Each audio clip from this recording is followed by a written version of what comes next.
Gen V might share many similarities with its parent series The Boys, but it manages to stand out as a distinct spin-off by creating a major link between its main characters' powers.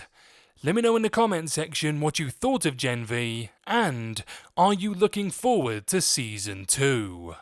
But before I step into the cracked version of Sesame Street... Dad, get on the ground! I heard he ripped a guy's throat out. Hey, freeze!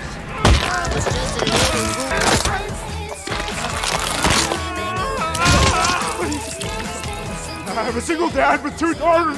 Their names are Haley. Wow, that was intense. I'd like to say hello, guys and gals. I'm Nick, and welcome to Furthy's Feedback. So, in its opening moments, Gen V introduces Jazz Sinclair's Marie as its protagonist by walking through all the trials and tribulations she faces as a Supe before finding her way to Godolphin University.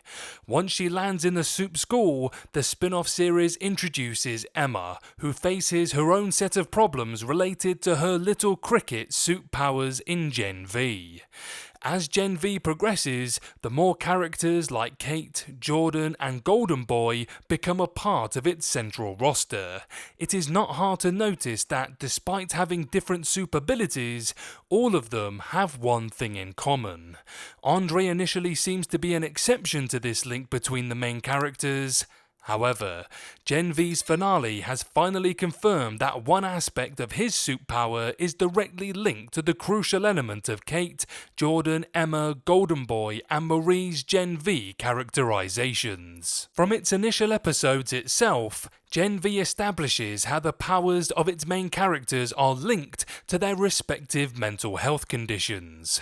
For instance, while Emma usually has to throw up to shrink and her Ant-Man-esque power is a reflection of her self-worth, Marie often has to self-harm and drain her own blood to use her blood-curdling ability.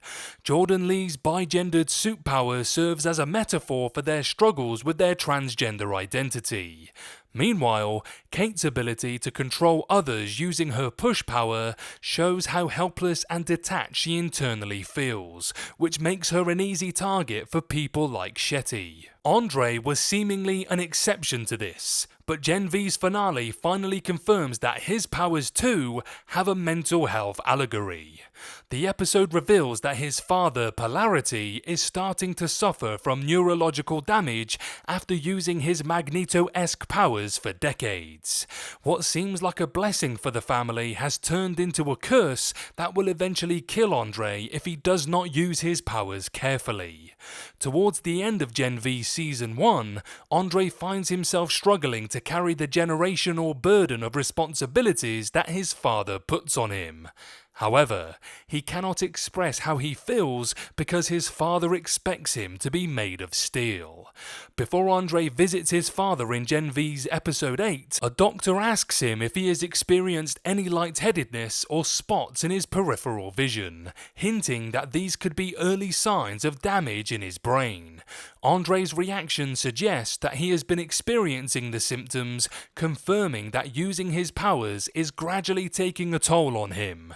However, since it took his father decades to see any serious consequences of using his powers, Andre might get away with using his abilities for a long time.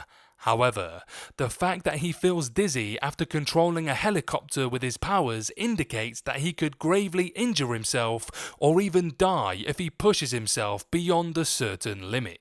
Andre's father asks him to don the Polarity suit moving forward, which is ironic since Andre's whole arc revolves around him feeling split between polar decisions.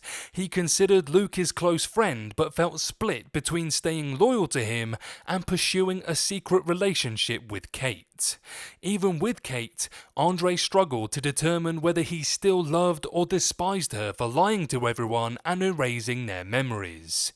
In Gen V's closing arc, he found himself at another crossroads, facing two polar choices. When the doctor asked him to stop, but his father encouraged him to carry the family's Polarity legacy forward. Throughout Gen V Season 1, Andre mentions that he wishes to escape the Vault trap and even even hints that he hopes to walk away from his father's shadow someday. His health condition gives him a solid reason to give up his responsibilities as a Supe and live a normal life. However, walking away will not be that easy, especially because his father now expects him to fill his boots as a Supe. This again will be another fork in the road in Andre's Supe journey in Gen V, where settling for either of the options will have dire consequences, but one might save his life while the other will eventually kill him.